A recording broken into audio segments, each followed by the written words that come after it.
R4DS community, which is an online learning community. So we'll have a 45 minutes talk and then Q&A for 30 minutes. Then we are going to have closing remarks by Njoki for the last 10 minutes. So please feel free to ask John as many questions in the chat. We'll ask some of them during the talk and others have to wait till the end. So who is our speaker? Our speaker today is John Harmon. Maybe a majority of you will know him from Twitter as John the Geek. John runs the R4DS Online Learning Community and is the principal data scientist of the content science team at Macmillan Learning. When he isn't trying to analyze and improve educational content, he tries to pay it forward for all the awesome help he's gotten learning R over the last several years. He lives in Austin, Texas with his spouse, 2 children, and 2 large dogs. Over to you, John. Thank you very much. Let me share my screen. Okay, and Zoom insists on rearranging my window whenever I share a screen. So just give me a moment so I can make sure I can see everything. All right. Let me get that up. All right, so yeah, I am John Harmon. I run the R4DS Online Learning Community. And today I'm going to be talking to you about our community and focusing in on the book clubs that we've been running. You can find this deck at r4ds.io/club deck. And almost everything in this deck is a link. They don't all show up as a link in the presentation, but like all the books and various things. And so I hope, you know, that link has more information than you might realize. So some background about the R4DS Online Learning Community. You can join us at r4ds.io/join. We are primarily a Slack group. If you try to use that link and it doesn't work, please let me or Njoki or Shelmith know, and they'll let me know. It's supposed to last forever, but Slack just randomly expires that link sometimes, and I have to generate a new one. So that URL will always work, but the link behind it sometimes has to be updated. We were founded in 2017, actually originally as an R4DS book club to read R for Data Science by Hedley Wickham and Garrett Gromand. Since then, we've grown a lot. We have about 12,000 members. And every week, about 600 of those are active. So not always the same 600, but we have a very active Slack community. And we're 100% volunteer. We have mentors who answer questions. I'm going to talk about that in a minute. And everything is just all volunteer. So what do we do? You might know us for the Tidy Tuesday project on Twitter. Every Monday, one of our leaders, Tom Mock, posts a data set, a free data set that you can use however you want. And the idea is then you share what you build, whether it's a visualization or a model. We have people who share YouTube videos that use the data set where they try to find something interesting in the data set. And then lots of people create visualizations. It's just a way to have something to work with, because a lot of times when you're starting to learn or continuing to learn something like R, you need something to work on or you can't really learn it. So that's the idea behind that. As I mentioned, we also do R help on Slack. You can come onto our Slack, ask a question in one of the help channels in our Slack, and a volunteer mentor or just some random anybody will answer that question. I'm going to talk about that a tiny bit more in a minute. And then the third thing that we do that this talk is going to focus on is our related book clubs. Before I get into this too far, we do have a code of conduct. I was really happy to see that this call has a code of conduct that comes up, and I didn't know you could do that in Zoom, so I'll probably be doing that on our book clubs. just that we want to foster an open and welcoming environment. So if you take part in our book clubs, if you take part in our Slack, we just ask that everyone pledge to make participation in our community a harassment-free experience for everyone. And if you ever are like using one of our things, if you're, I don't know, posting Tidy Tuesday, or you're on our Slack, or you're in one of our book clubs and something happens, let us know at r4datasci@gmail.com, or on the Slack, or on Twitter, however you're comfortable contacting. Our community is super friendly, and I have almost never had to deal with this, but just I want everyone to be aware in case anything comes up. Just let me know, and we will do what we can to sort that out. So like I said, we're primarily a Slack group. I think I have my count right here that we have about 50 channels. There are a few that are like, you know, where you introduce yourself or you can talk about things that you've done, but most, or a big part of it is help. You can go into our various help channels, just ask any question. And we actually have a dashboard where we keep track of unanswered questions that are in those channels, and we try to answer every question. We also have book clubs that, again, that's what I'm going to focus on today. But then other than that, we have some just like general chat, and we have a few projects where we are have people like getting help to do work on some open source projects. All right, so what are the book clubs? We restarted these in April 2020. I say because, like I said, we actually started as a book club, and then we grew into this more general help site. And, you know, I think you can guess kind of why they started again in April 2020. A lot of people were home, didn't have events to go to. There weren't a lot of people doing online meetups yet. That came a little later. And so we decided to actually just read through some of these R books together. And we do it by doing weekly 1-hour Zoom calls. Usually it's one chapter per week. And hopefully if this works, and everyone let me know. Can you see the slides? Yes. All right. So what we do is we actually build slide decks together as a book down, which is an R package. For a lot of the books, I write learning objectives because that's what I do during my day job is educational technology. So we produce notes together and then, you know, present them. This particular one was someone who likes to put lots of memes in their visual or in their notes. And so they talked about how this is about how tidy models works. And so whatever, you know, everyone works together, creates these notes, and we discuss them, present them, discuss them. And something that's really interesting, this particular book is in English, but we had a club that went through this book in Spanish and took these slides. So I just saw recently that they have this exact image, except they have it all translated into Spanish. And again, you know, they have this meme with everything translated into Spanish. And so it's really interesting to see how that happens. We would be open to any other, you know, multilingual groups. So we can talk about that if that's something someone's interested in.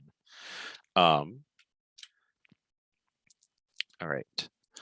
So what have we read? So I started to put these slides together and I said, okay, we read R related books, but that's not actually true. We read data related books. We have our first Python book club just started a couple weeks ago. We've also done some books that are basically just statistics, not really any R code at all. So data related books, they have to be free online. And there are two reasons for that. Number one, I want everyone to be able to participate. And so if it's something you have to buy, that isn't necessarily open to some people. And then number two, I don't want to have to deal with lawsuits if we are, you know, publishing pieces, someone's putting pieces of a book into their presentations or whatever. And so just, we make sure they're free online, but as you're going to see, there are tons of free online books for R and other data related things. We have had I say 36, I think it's 37 now, because I don't think we're counting the one that started on Saturday. So we've had 37 cohorts of different groups going through books. We've done about 20 books. Some of the books are online courses, so they're not really books, but about 20. And you can watch pretty much all of our past meetings at r4ds.io/YouTube. We're missing, I think, 3 meetings from our first book club because we hadn't figured out yet how to record them. But other than that, I think every meeting is on that YouTube channel. So a little bit more detail about what we've read. There's no formal order or requirements or anything. Like, this is all just people coming in and reading books together. But some books make sense before other books. And so what I'm going to try to do today is kind of talk through where to start, what you might need if you want to read a certain book.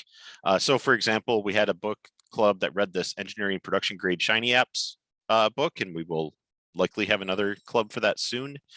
That book kind of combines R packages and Shiny, so I would recommend reading both of those before it. Oh, sorry. My mouse has been going a little crazy lately. Let me get my mouse off of that screen. And then, before reading pretty much anything, I would recommend something like R for Data Science to get an introduction to R. So I'll be going through the kind of that, the sets of books and what you might need to get into them. All right, so like I said, the first book, if you're just getting into R for Data Science is a really great book. That's why we started our community around it.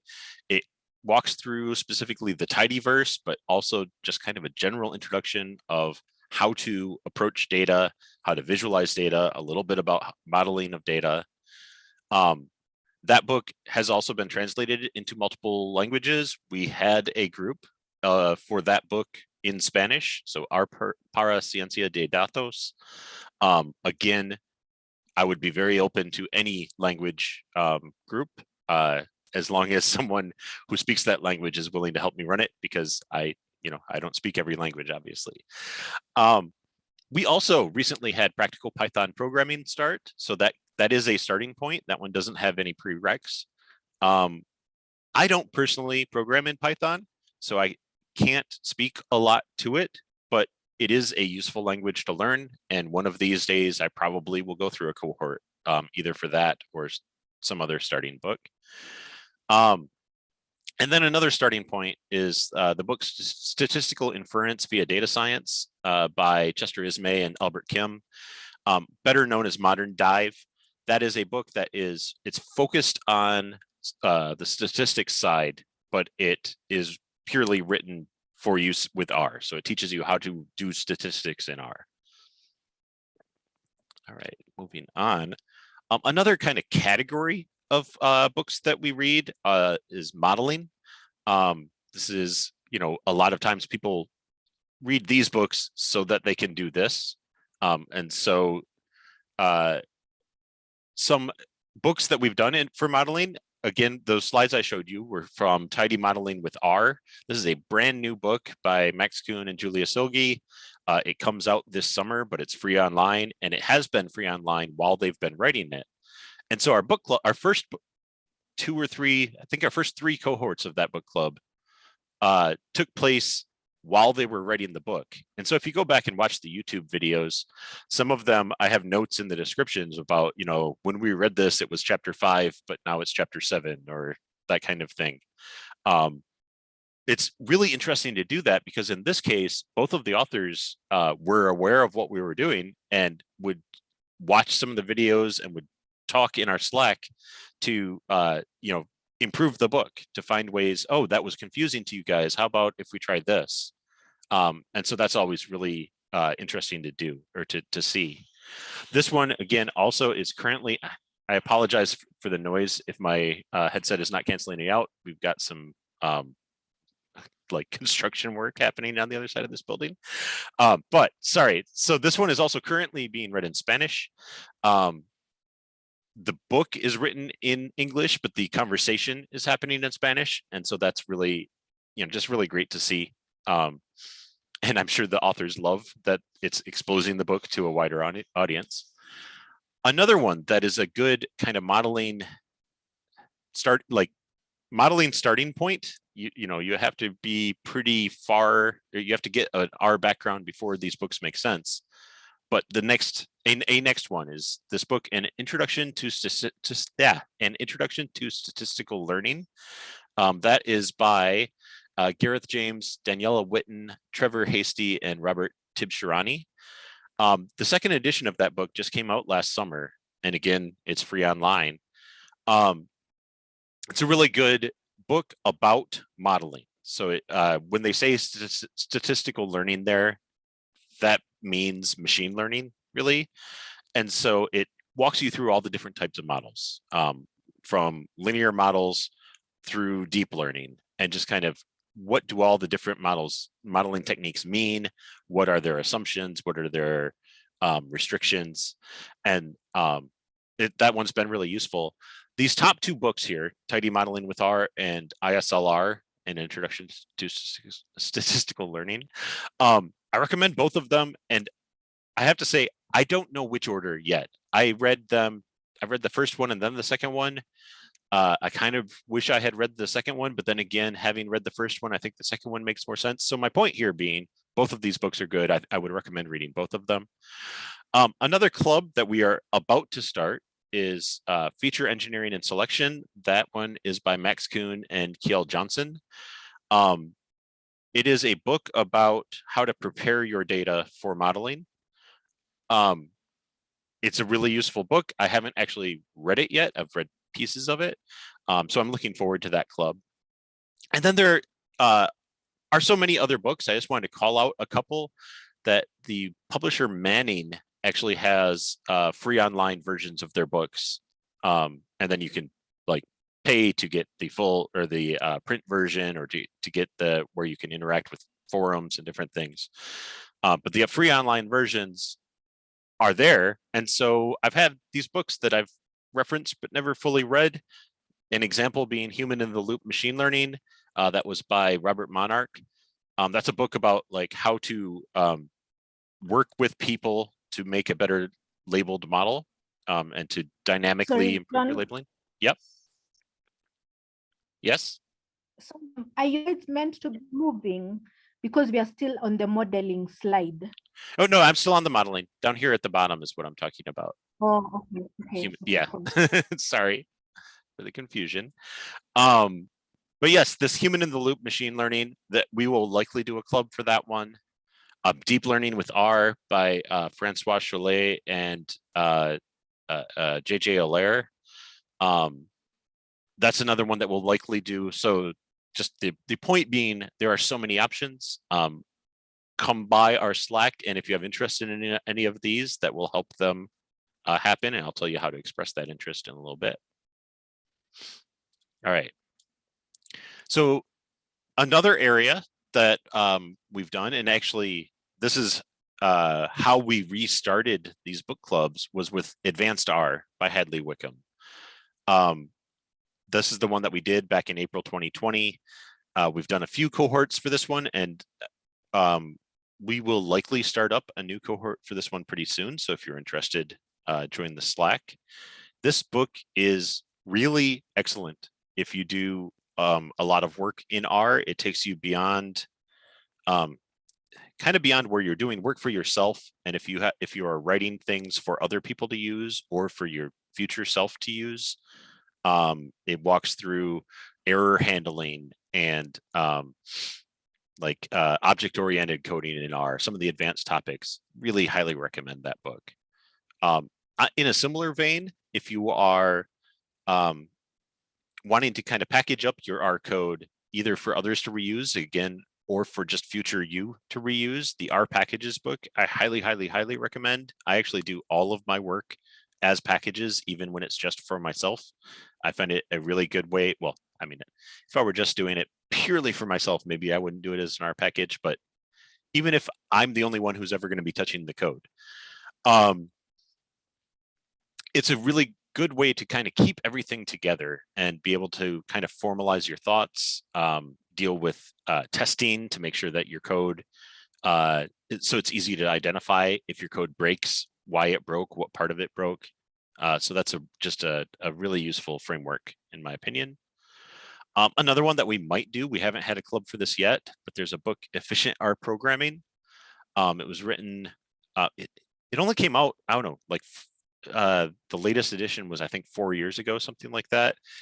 It's a little outdated at this point, which is funny because it's only 4 years, but I still think there's a lot in there that's really useful. And so we'll probably do a club for that one.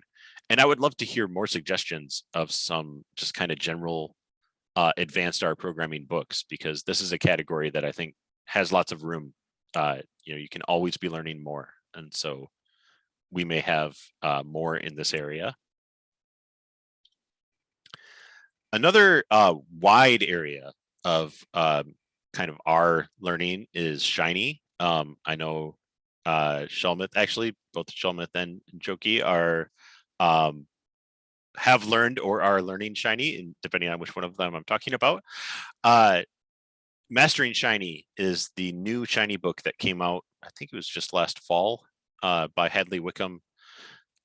It's a really good just walkthrough of kind of everything about how to program in Shiny. I'm sorry, to back up a little, Shiny is the package and framework for creating interactive apps in R. And so the output of Shiny is a website that can have interactive plots, or you can have drop-down menus to choose what you're displaying, or things like that.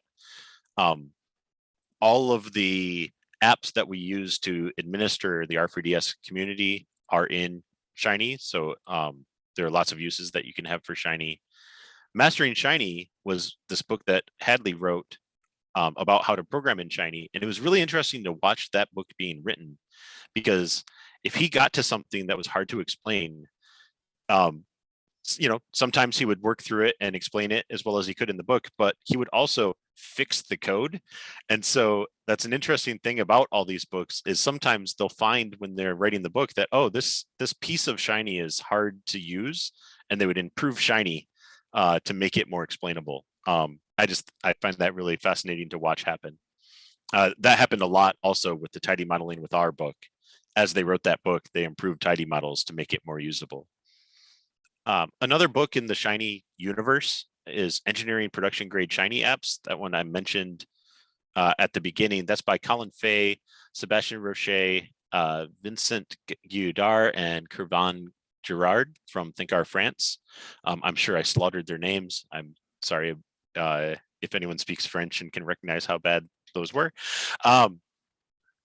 This book it's kind of taking your Shiny up a level, where they teach how to make testable Shiny code, how to package Shiny code up into a package so that it's easier to deploy.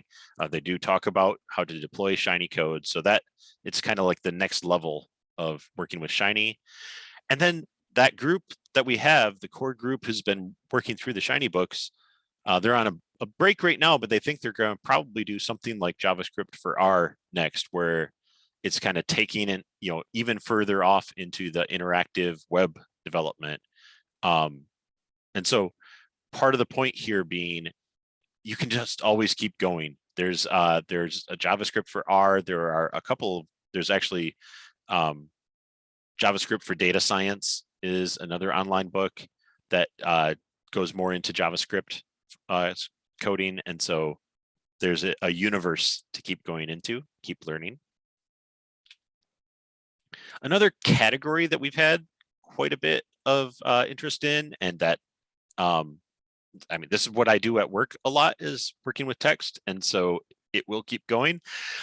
Text analysis. So there's the book Text Mining with R by Julia Silge and David Robinson. That one, the package tidy text was built like the book and the package go together. And it's all about how to analyze text and find, how to do sentiment analysis, how to do all kinds of things with text.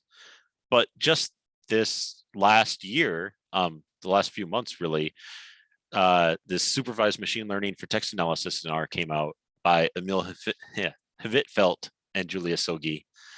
That's kind of like the upgrade of text mining with R. That's where they're getting into actual machine learning using R with text, digging into how to make predictions using text. Maybe, again, sentiment analysis is a common case that you can predict whether someone's going to buy something based on a review or things like that.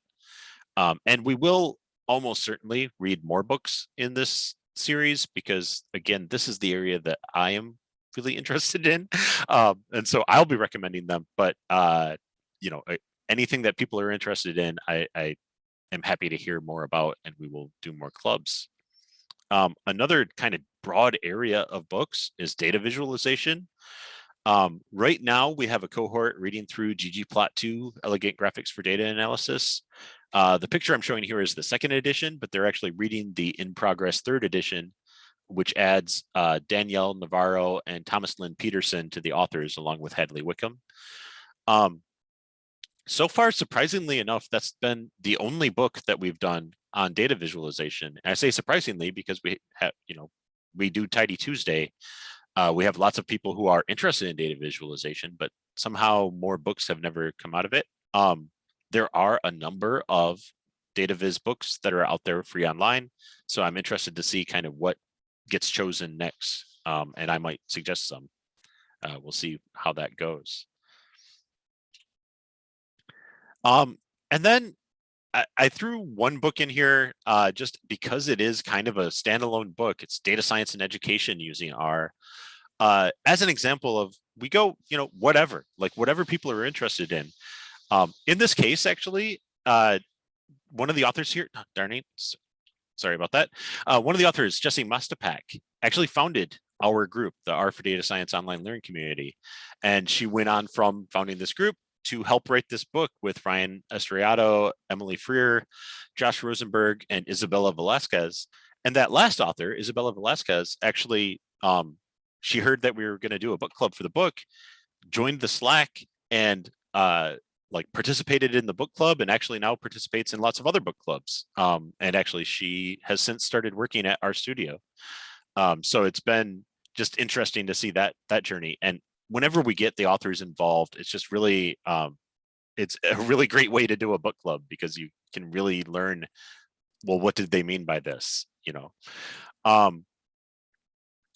Another resource for finding more places to learn about R is the Big Book of R, put together by Oscar Barufa. This is an online book of books. It's just little short descriptions of about 250 books.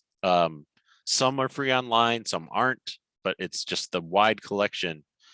And so that's a great place if you're trying to find where can I learn more about X? You can go to that book and search for that thing that you're trying to learn more about. And he has, most of the time, he'll have a whole section of the book about whatever it is. If you have a book you want to read, again, join our Slack and come to this book club requests channel. Generally, what happens there is someone will say, hey, is anyone interested in reading this book? Ideally, provide a link to the book. And I'll go and make sure that there's nothing wrong with it. Like maybe it's not actually done, or it's an abandoned project, or it's not free online, things like that. But as long as someone's willing to lead the club and we've got, at least one other person interested, then we'll start a club for that. Once we have decided to start a club, we have this book club announce channel. So you can just kind of watch that channel and see what we're going to be starting. It goes through 2 phases. We announce that there's going to be a club, and there's a poll where you can come to a Shiny app and let us know when you're available. And then I choose the time that, the most people are available that fits into our schedule of all the other clubs. And then we'll announce it again there when the club's going to start. And just on that note, we have created this Book Clubber app that I wanted to show off. This is still very much in progress, but it's being written by the people in the R4DS Online Learning Community. And it's just a place where you can come and, first choose a book. It didn't show the step where you actually log in using Slack, but I'm already logged into it. And you can let me know what times you're available. and then submit it, and that'll go into a database that we use to determine the times. And again, this was developed by learners in our group. And actually, I'm going to go ahead and type this into the chat that the number one thing I recommend is come join our Slack. It's a very, very friendly community, and anything you're looking to learn near R, whether it's R or Python or SQL or GitHub or anything in that kind of vague idea, that vague area, it's a great place to come and just talk to people and learn. We're also active on Twitter. R4DS Community is the community's Twitter account, and then I'm John the Geek, and then the hashtag Tidy Tuesday. If you're just looking for some inspiration, go to that hashtag.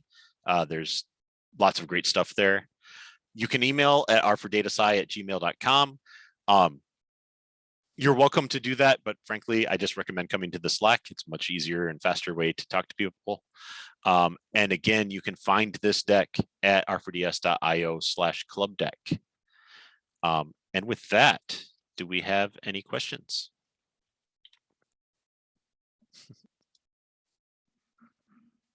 Okay, thank you so much, John, for insightful talk. The R4DS has actually done a lot, and I am actually a witness and a protege. Yes, I'm actually about to finish we are about to finish the R4DS book, and like Jonah said, it's a very good starting point. Yes, I had to, I think one participant mentioned about being on and off. So that book can be a good one to start reading. And it also gives you discipline, knowing that at this particular time, I have to be there and be present and take part in the discussion. So do you have any questions?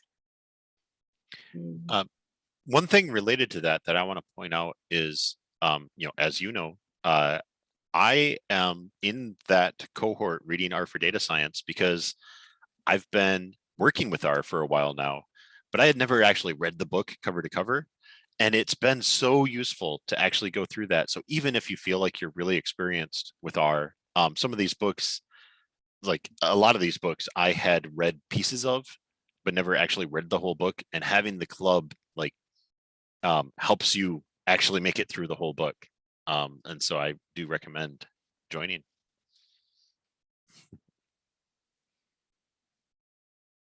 Yes. Amratia, I hope I do pronounce your name correctly, has asked, says, thank you, John, for the wealth of information. Super exciting to hear about the book clubs. Yes. And as a book down novice myself, is there a book you recommend to build your first book down? So there are two levels of that. So there is a book about Bookdown written in Bookdown, which one of these days we'll probably do a club for that. But really what I recommend is joining a club and volunteering to present. I'm going to put out a little really quick and dirty intro to just how to start. But the way to learn Bookdown is just to learn Bookdown, or to use Bookdown. So I recommend diving in. If you join a club that already exists, we probably already have a slide deck for whatever chapter you might be presenting. And so all you have to do is download it and edit.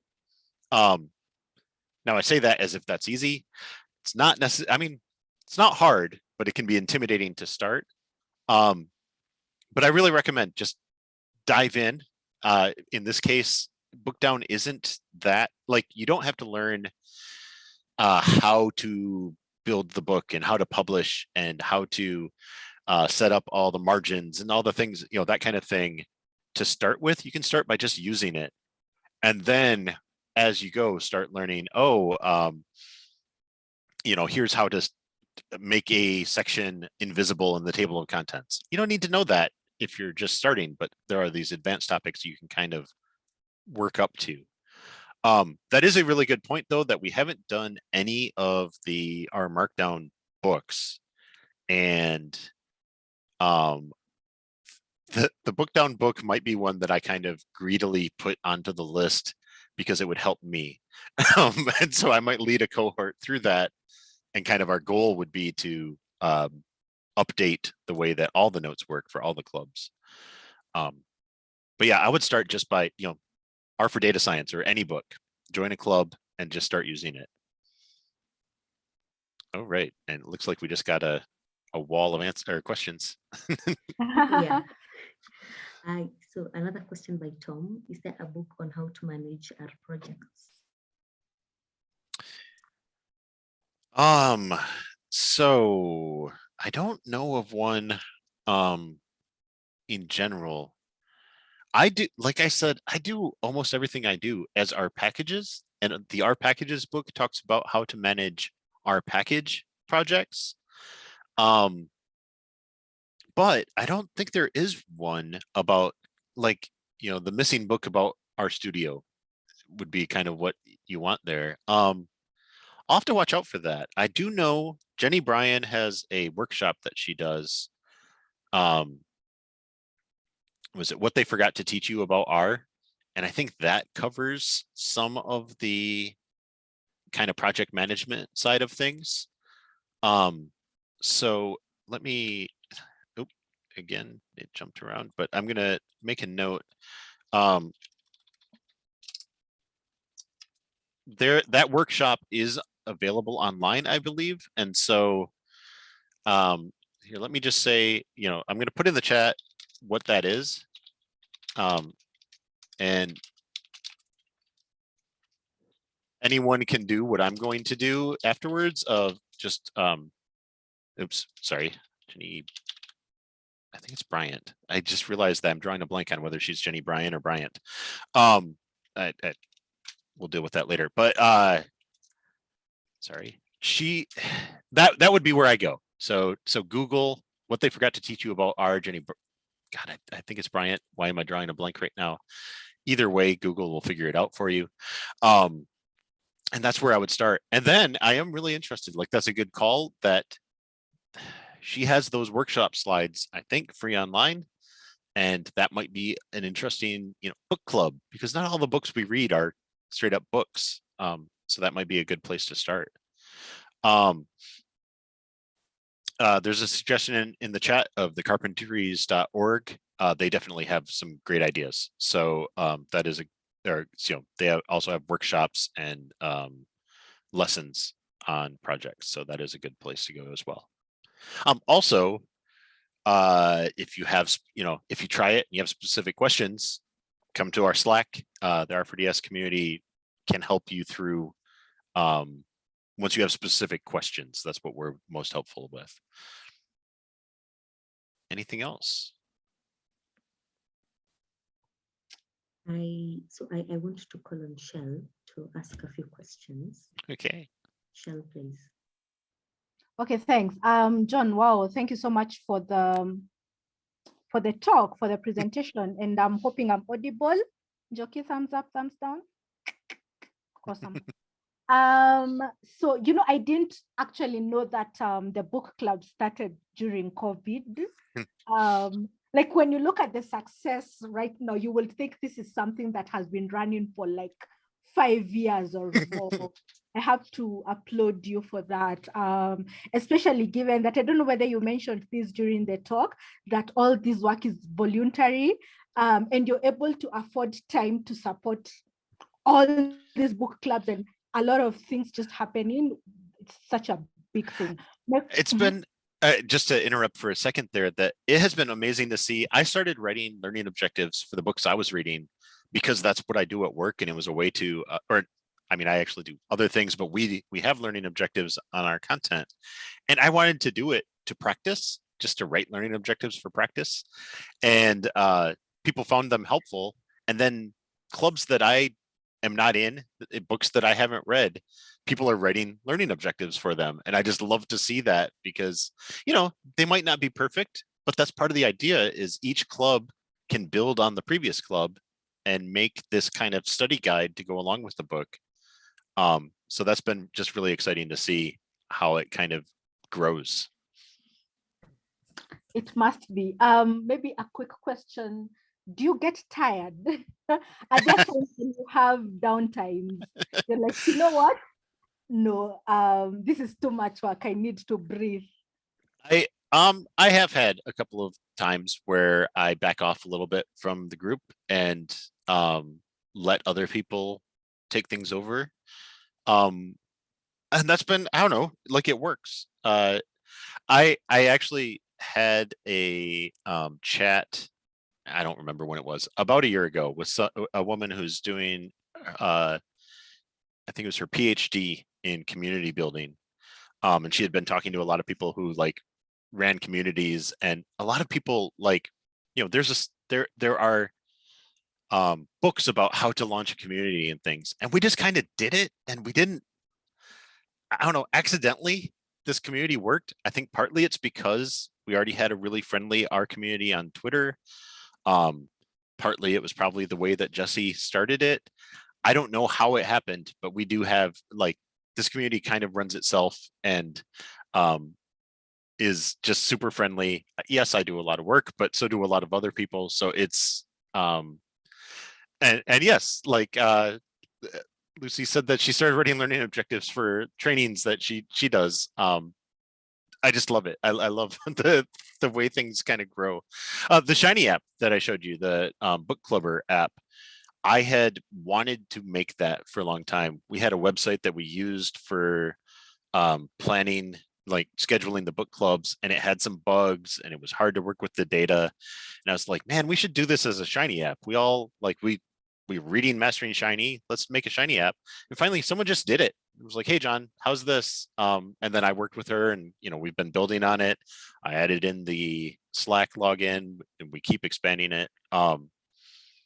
But yeah, just that's the really nice thing about having a community of people learning to code is pretty much everyone in the community is learning how to be helpful, you know. So if you want to build tools for the community, feel free to speak up. It is funny, I know that R isn't always the best tool for the job for some of the things that I do, but you can do almost anything in R. I like writing in R. I find R a really just like clearer and understandable language. So going way back to kind of answer the question about Python versus R, a lot of companies, like I think Python opens up a few more doors than R does, but you can do anything in R. So if people aren't requiring Python, I would prefer to write things in R. So if you're just learning, it's hard for me to answer. I think it's easier to learn R. I think the community is super friendly. I think it's a great starting point. And then if you have to learn Python, you can do that. Now, there are other people who swear Python's easy and pleasant to learn, but I have not had that experience. So to try to answer that question, but not really answer that question, I would start with R. I did start with R. Actually, that's not true. I started with Python and I just stopped, and then I learned R. So yeah, I recommend R. I think I think the Python R debate is something we are going to live with for a very long time, and we are happy to. All I could mention is what I've noticed is that for big organizations like the UN and World Bank, a lot of people are moving towards R because most departments in those organizations are research-based. So there's a lot of R. Right. I know there are teams building a lot of Shiny apps. So for me, I always, like I tell people, just do your own research. If you ask me, I will encourage you to learn R, but then our paths are different. So do your thing. Yes. For me, I think one of my major success points for the book clubs was I joined the Advanced R book club, and I was so excited, like, oh my God, this new book, we are learning Advanced R. And we reached a point we were learning about warnings and errors. I think it was error handling. I can't remember whether it's chapter 8. And there were examples, but then there was something I was always running into at work, a certain error, warning error, I was always running into at work. You see, when you have, let's say you have a variable in the data set, let's say it's age, you would assume age is continuous, like when you look at the column, the variable, but then there could be an age like 50 plus or 45 plus. So what happens if you convert that variable to as dot numeric, to numeric using as dot numeric? Yes, most of the variables, most of the values are going to be converted to continuous, but then for that particular case, 50 plus is actually a character, so R will not be able to convert that to anything. So it converts that to an NA. So, and I think that should be more of an error than a warning, because that's a costly warning. And I remember the warning is always like, NAS and A's omitted by coercion. I'll never forget that warning, because it has really landed me in trouble at work, because it's a warning. And I remember some time back, I was like, you know what, these are just warnings. Warnings are okay, but warnings are costly. But anyway, my point is, I sat down and I was like, I have to contribute to this book and ask Hadley and the team to actually add that as an example, because it's such a big thing that people don't even realize. Yeah, so I contributed to the book, and Awesome. my small example was merged to main, and I'm like, that's great. Yeah, and it's also like, it's funny to me that all these books that are written online, part of the reason they do it is so these things can happen, that you find a great example of this coercion from within R that happens kind of automatically, and it gives you kind of vague warnings. You can have an example that works for you and contribute to their book, make their book better. They benefit from that, but so do you. Like, you get experience working with GitHub. You get like, I have a different presentation where I talk about, I contributed to I think it was when I contributed to String R a few years ago, and I did an okay first pull request, and then Hadley reviewed it, and Hadley is like one of the experts on R, and his review taught me so much. So just the act of trying to help him ended up teaching me a whole bunch of things. And that's kind of, that's one of the reasons to get involved in open source. So yeah, number one, I totally agree that the kind of silent coercion can be really dangerous. That was actually one of the first packages that I wrote for work, is we have a whole thing where we validate all of our inputs to make sure none of that happens. Like, hey, this input's supposed to be integers, but you send in characters. If the characters can just convert to integer, no problem, it lets them through. But if it tries to coerce to integers and you've got a 50 plus in there, it'll throw an error, because like you say, that should be an error. So yeah, very cool. So yeah, a question I have is, I'm looking at Lucy's question about multilingual books. So the ones we've had, number one, R for data science has been translated into a lot of languages. I don't know what languages for sure. I don't know if there's a Swahili version already in existence. So the actual book translation, that's one thing, and I haven't actually been involved in that yet. But taking a book that is in English, but having the meetings in Swahili, that is completely available. That is a thing that I would support. We have the tidy modeling with our book club that's happening right now in Spanish. All I ask is, if someone wants to do that, you're volunteering to be very helpful, because like, I can't edit the videos. I don't know when you switch from just having a conversation to actually talking about the book club.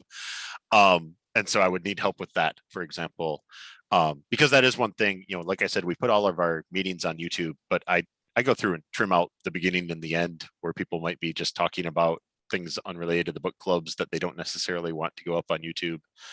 And I can't do that if it's in, I might be able to do it in Spanish. I definitely can't do it in Swahili. And so I would need help with that. And then what we do is we just fork the repo. So we take the English repo and make a version of that for the other group. So initially all the notes will be in English. And as you go through, you can convert that to your language. Obviously, you know, there are the same restraints that there would be with anything else in R, that the code is in English, like the names, the functions and everything. But I would highly encourage you to, you know, translate as much as you can as you go through. The nice thing about that is the first cohort might not, you know, might leave pieces of it in English, but the second cohort can come through and, you know, do more translation. Meanwhile, like while if you want to actually translate the book, I suspect Hadley would be open to that. I know that I think it was the R4Data Science translation to Spanish was a group that just did it. They came together and said, hey, Hadley, can we do this? And he said yes. And they made a Slack and they translated the book. I think that would be a great way to learn. I wish I could do that. I wish I were bilingual and could go through and do a book like that, because I think, you know, obviously you have to really deeply think about all of the material to be able to translate it. Yeah. No, that's Yeah. nice. That's okay. I must admit in 2019, I had already gathered a few people and we had the idea of translating the book to Swahili. So that's an idea I had some time back. But then I think like life just got busy and I shelved that to the side. You'd mentioned, so the R4DS, except from book clubs, we have the Tidy Tuesday project and maybe other projects that maybe you've not mentioned today. What are your goals for the next 2 to 5 years? 2027. Yeah. We'll see. So I would really like us to kind of keep expanding on the book club idea and move towards free online courses, kind of.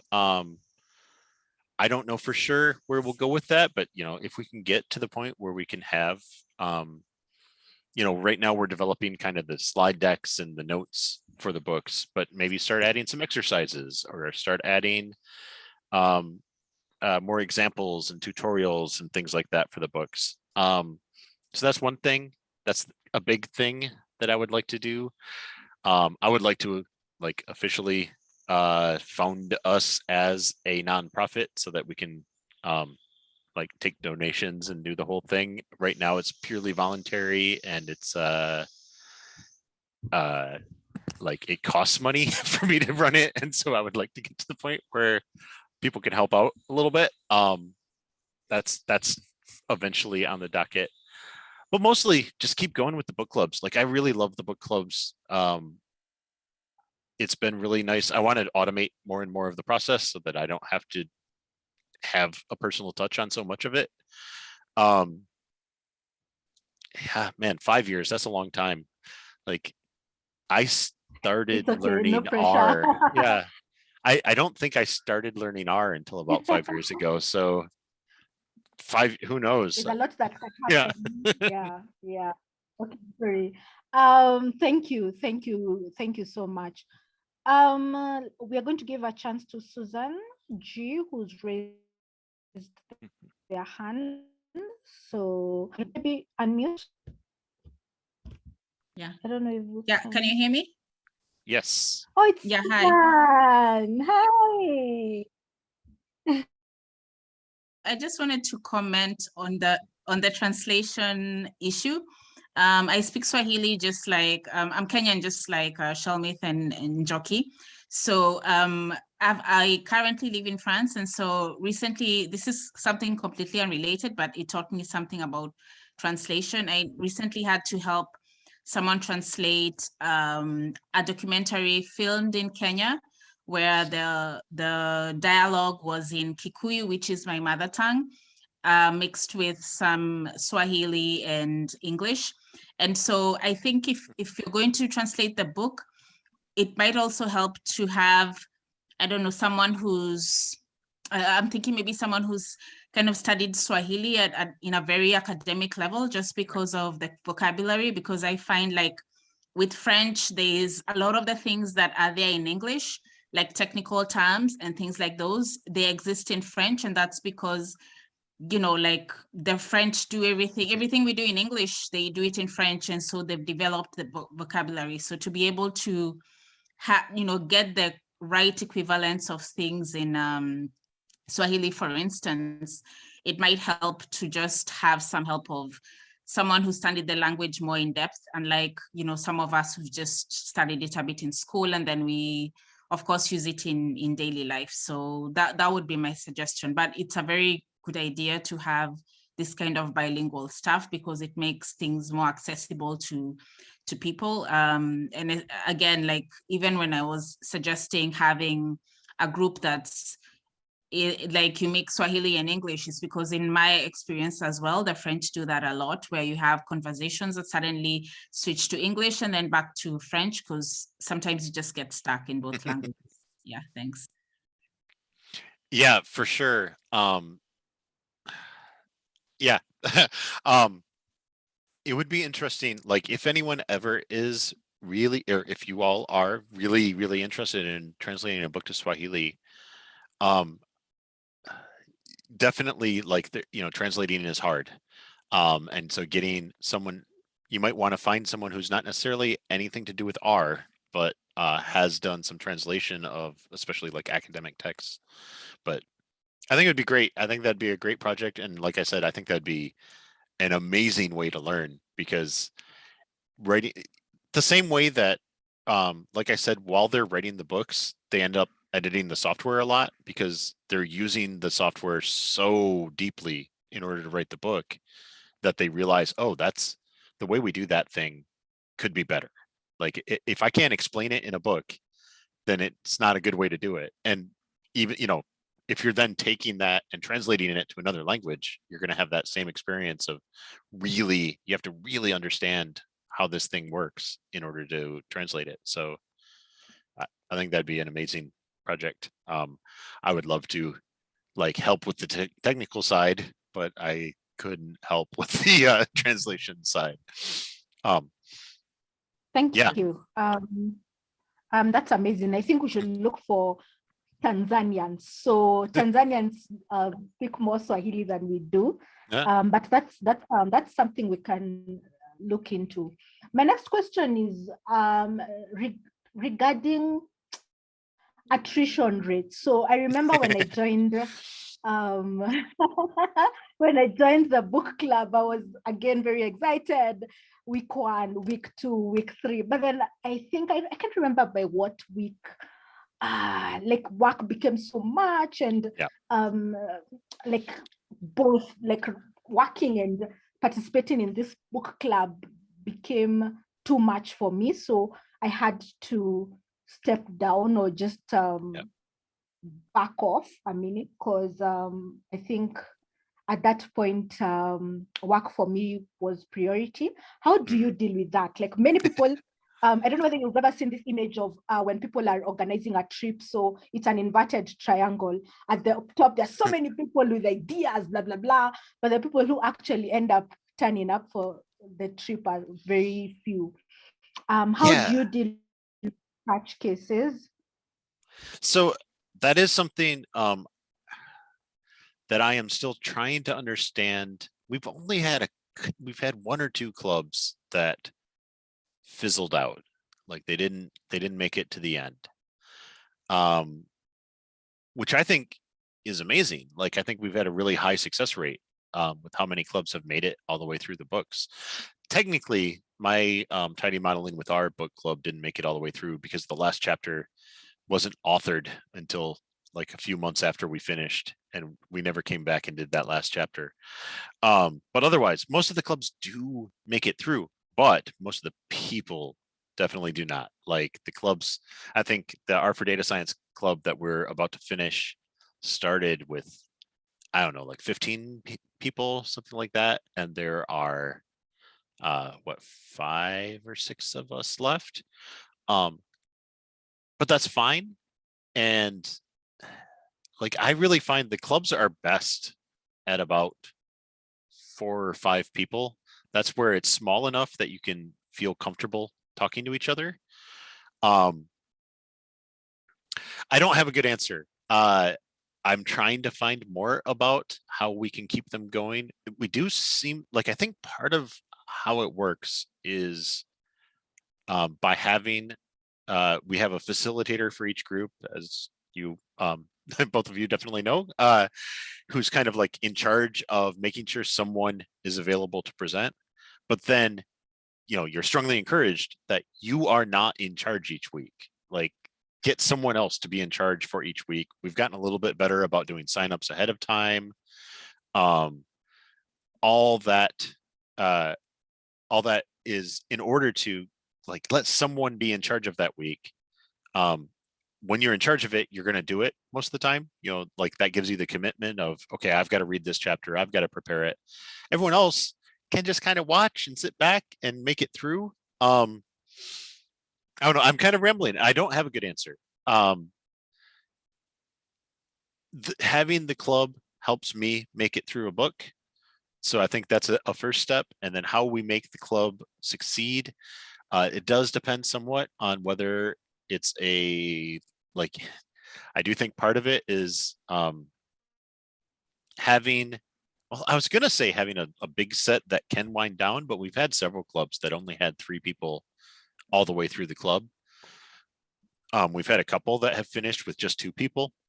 I can't imagine any finishing with 1 person. I don't think that would work, but I don't know. Start with joining the clubs, and then that is something I want to kind of dig into. Like I said, I've got all the videos. So the clubs who didn't finish, I could go back and kind of try to see it. Is there any warning sign? I don't know yet. I don't have a good answer. Life does, you know, life happens, and sometimes people have to step away, and that's absolutely fine. But it's interesting to me how often the clubs have worked. I don't have a good answer. Maya Gans, who like asked for the Advanced Art Club in April of 2020, she did a talk about the clubs at our Studio Global last year. And that was part of what she talked about, was like, you know, having the person in charge every week, but having one person who's in charge of corralling everyone. Was what she thinks is kind of the secret sauce of how it works. I don't know. It doesn't, I don't have a strong answer there yet. I hope to get a strong answer on that. That's one of the things in the next 5 years, is I want to be able to tell you an answer to that question. Cool. Thank you. Thank you so much. Let me ask, before developing the Shiny app, it's a Shiny app, right? Yes. The app that you've just shown us.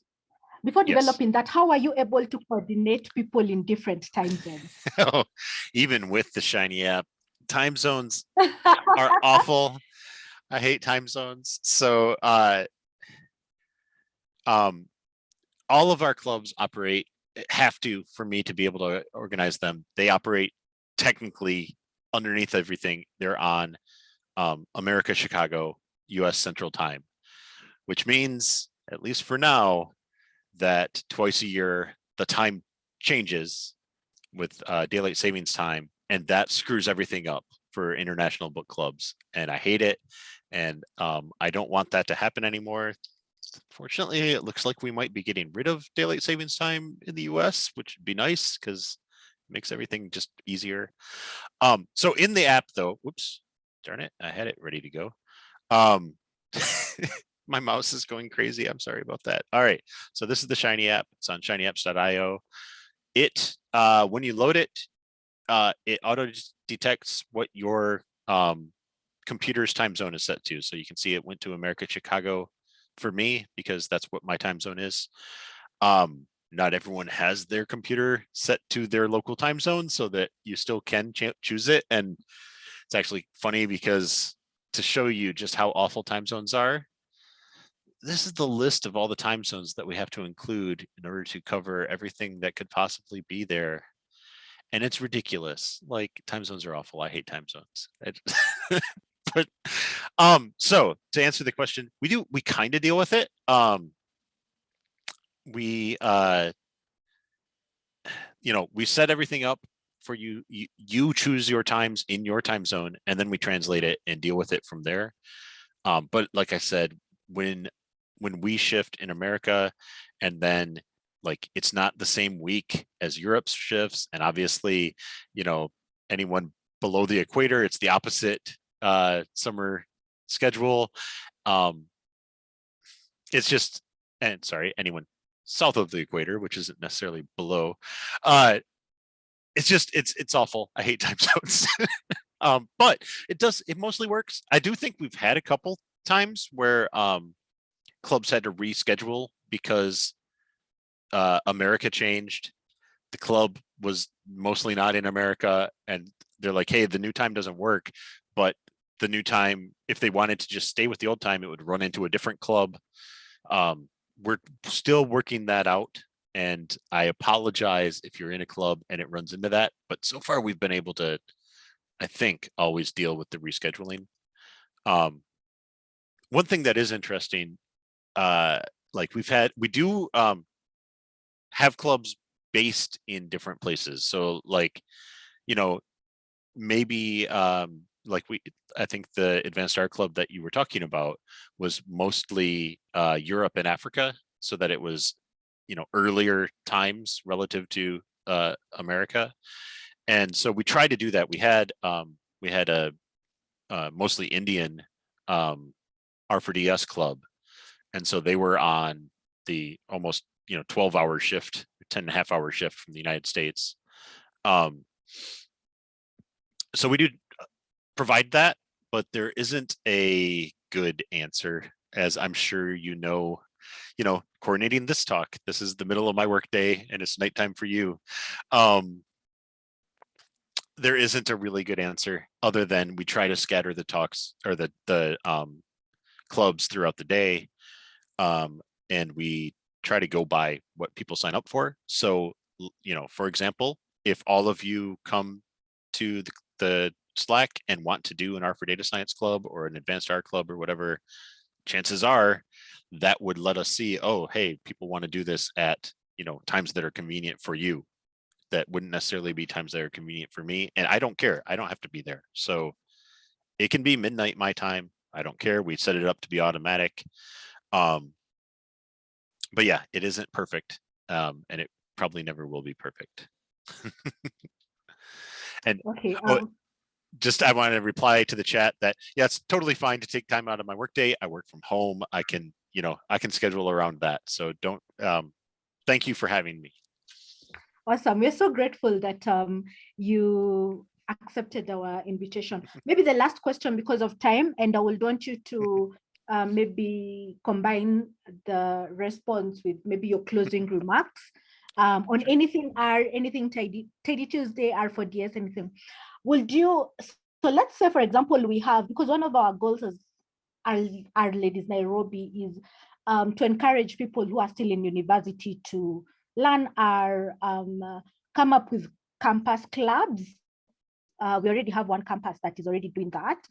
Will you be willing to support? And support here, it will be in terms of mentorship, maybe once a month, once a quarter, just joining a book club or even having sessions. Is it thing you'll be open to? Like, people don't really want to join the Slack channel. They just want to have their own small community in school. And as you respond to that, please give us your closing remarks. Yeah. Then I'll hand it over to Njoki. Absolutely. We do have like a member of the community is running an R4DS book club at work, and he just forked our repo and is making a private version where they're working together on it. That is totally okay. All of our materials are free and open source. All of our videos are available, free to use however you want. And so, that aspect is definitely available. And then, like, it's definitely easier for me to interact via the Slack and not having to split that up into different places to go. But, checking in with people. I'm definitely okay with that. I love doing these talks, that kind of thing. So yeah, I am definitely open to that kind of idea for sure. As far as like closing or wrapping this up, just I really strongly encourage everyone to join the Slack. It is a super friendly place. If you are like, I don't know everyone's skill levels. If you're like, oh, I don't need to join the Slack, I don't need help with R, the best way to learn R is join the Slack and ping me saying that you want to be a mentor. I'll set you up, walk you through how to use our dashboard, and basically you can find questions to answer those questions. I also encourage people, I do a 1 hour office hour every week where, again, that's just, I put a thing on the calendar telling myself, hey, this is your time to go answer questions on R4DS. I've learned so much because people ask about all kinds of things. I don't do every type of modeling at work, but people ask about every type of modeling. So I'll have to go kind of, you know, like a lot of being a mentor is knowing how to read the help docs, basically, because when you're first starting, you don't necessarily know where to find help. And that's been a lot of what I've been doing is someone will ask a question. I'm like, I don't know how to do that, but I know how to learn how to do that. And so it's been, I don't know, it's been great. I highly recommend that kind of no matter what your skill level is. We have had people who, you know, maybe they haven't been learning R for that long, but they still sign on to be a mentor and just answer. John, I'm so sorry. I'm truly sorry. I muted you by mistake. Okay, I was like, I'm not sure what just happened. Anyway, so like basically, I really encourage you to try to answer questions on R4DS. That's the short version of all of that. No matter your skill level, try to answer questions, try to be friendly just when you're doing it. You know, always give people the benefit of the doubt and try to be nice in your answers, be kind. At the same time, don't just answer the question. That's a thing. This is a whole separate talk, but, you know, try to walk them through how to figure it out, not just how to do the thing, because we're not there to do people's homework. All that said, come to r4ds.io/join. Again, please ping me at John the Geek on Twitter if that doesn't work. If you try to join and it doesn't work, every once in a while I have to refresh that link. It's super annoying. Find us on Twitter. The Tidy Tuesday hashtag is super active and super fun. And then find this club or this deck at r4ds.io/club deck. And I guess I don't know if anyone's fortunate enough to be coming to our studio conf. I will be there. I'm TAing the Tidy Models workshop. And so I will see anyone there who can make it that's in July. And thank you. Awesome. I must admit, I'm one person who rarely struggles with questions. Like I will try, not questions with bugs. I will try and debug once, twice, but let me tell you the third time, I'll quickly run to the Slack channel and my questions are all emergency questions. Like, oh my God, people, I'm stuck at work. I'm trying to do this and that. So yeah, I must admit, I also tell people if you have a question and you want like a lot of people to kind of see the question and try think about it and respond, it's better asking a question on Slack, the R4DS workspace, rather than on Twitter. I remember there's a time I asked a question and one of the is the word moderator more? Mentors is what we refer to everyone as. Yes. One of the mentors just looked at my question. It was a bit complex, and he actually live streamed himself debugging. And because we're in different time zones, Tan really debugged a shiny app I had. And because we're in different time zones, he was like, let me look at this and then I'll see what I can do. And in the morning when I woke up, I found like, hi, so I did this, I was able to sort this for you. Here's the live stream. I was like, wait, what? Why did I even struggle with this thing in the first place?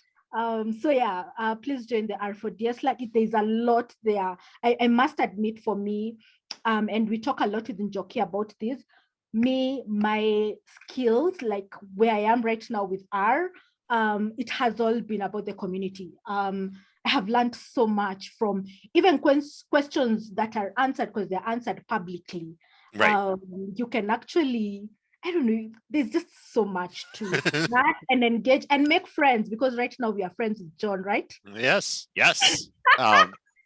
Yeah, no, that it is really like, it's been a long couple of years. I'm really, really looking forward to going to the conference in July and seeing people who I do think of as friends, and I only know them because of R and because of the Slack group and the R. I guess I didn't specifically say, but if you're new to Twitter, the RStats hashtag is where you can find all the R community.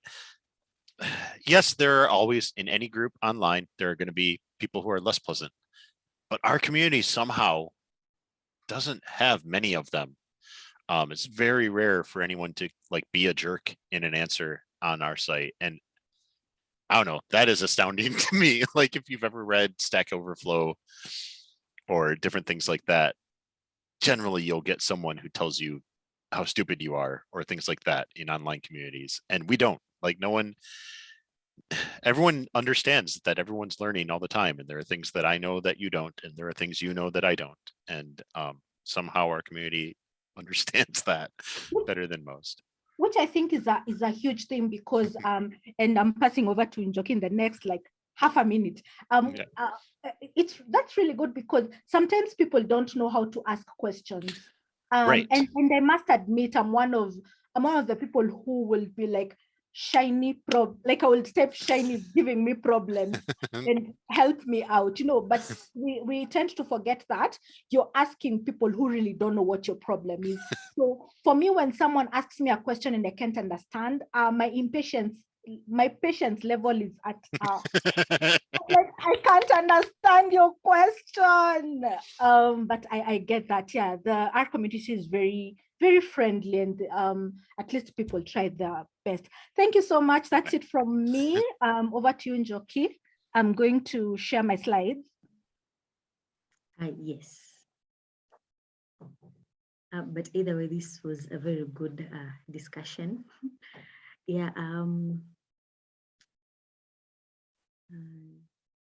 Should we have them up?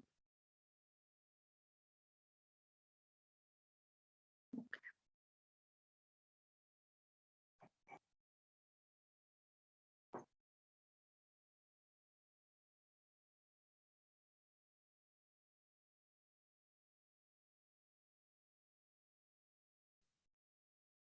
Yeah, sorry about that. So I want to thank all of you, the participants who managed to join us today.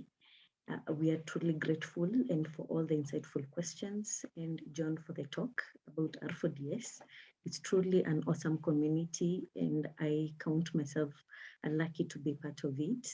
And like John said, there is so much that you can do aside from answering questions. You can also request to be a mentor, and he can take you through how you can go about it. So thank you so much. And if you have any requests for a talk, or you have anything that you want us to have a discussion about, please send us an email on as shown in the screen. You can also reach out to us via LinkedIn and Twitter, and we're all and also Meetup page. If you have a question or a comment, please leave them there and we'll respond.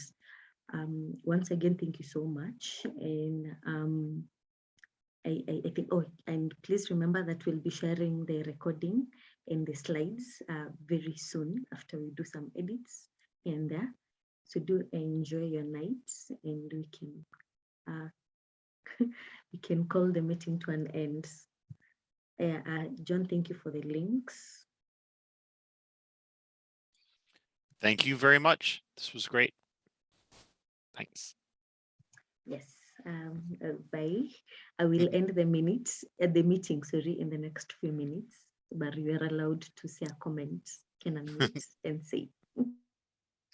Yeah, I think everyone is free to leave. We'll end the meeting in 5 minutes. Yeah. We are lucky electricity didn't let us down. Yay. Tell me about it. I was so worried. It's been raining here. Yeah, the Uh, Kenyans on this call must understand, like when it rains, make sure your gadgets are charged. Otherwise, it could be a 24-hour, 48-hour affair. But thanks a lot, John. I always tell people, I think most of us have learned from the R community. I don't think there's anyone who will say they are where they are because of their own I don't know, own effort.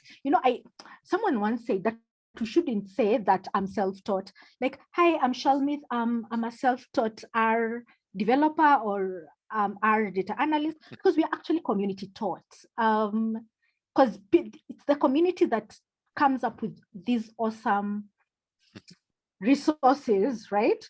And then now we learn from that. So I think self-taught. That is a good point. That I had the extreme benefit of my company brought in a trainer to kind of point me where to start. And he got me started, but then I discovered all the stuff that's just out there online. And you can learn R just there are all these these books, and there are communities, and there's the RStats hashtag on Twitter, and there's just so many helpful people. Yeah, totally agree. Like I won't even begin to say that I'm self-taught. I was trained, and I feel like I've been really lucky. Some of the resources that I had aren't either aren't available anymore or aren't available never were available to everyone. So Okay. I think it's good to learn. So okay, if you're on Twitter, please follow at John the Geek, at R Ladies Nairobi, at Shell_karaoke, at Njoki. Njoki, I've not mastered your Twitter handle. It's at? It's at Lucy_Njoki. Oh, yeah. Nice. Okay. Okay, I think that's it from us. Good Shell, night from Nairobi. Oh, sorry. There's some Mungai has asked about the Kenya University art groups. Please give him information. So it's not in the public space right now. It's just an idea we have, because again, Kenyans on this call might understand that I don't know whether things have changed, but a few years ago there was a large disconnect between academia, what people are taught in the university, and what is actually being applied out here. I don't know whether things have improved, but we want to see how we can give back to the community through maybe enlightening people about R. We can have meetings with them, just tell them about awesome spaces like R4DS, the big book of R, different books they can learn. Yeah, just sensitize people about R generally. And for me, my goal with that would be to reduce unemployment, because like we don't want people to leave school and then have to learn something for, let's say, a year before they actually get a job. So what if, like, how cool would it be if they start learning from the word go, like in third year or second year, and then by the time they're graduating, people can directly get internships. That's something I had prayed for during my time. Because for me, I had to learn a lot of, like, after school. Yeah, so that's what we want to do. Just unemployment, just reduce unemployment, have less and less people who are struggling to get work, because R is open source. Things are open source. Data analytics is fun. It's easy. And I will say that with a pinch of salt.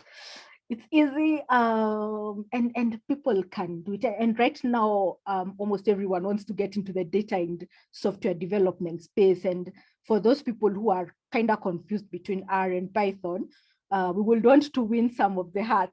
So again, it's just an idea we have, and we hope we are going to be discussing more with the organizers about it.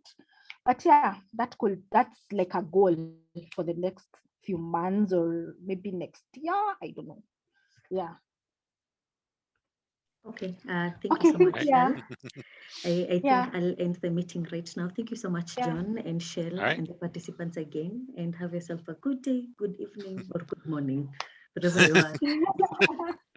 Yeah. Thank you. Bye. Thank you, Bye. John. Have a good day. Good night. Bye. Good night. Bye. End meeting for all.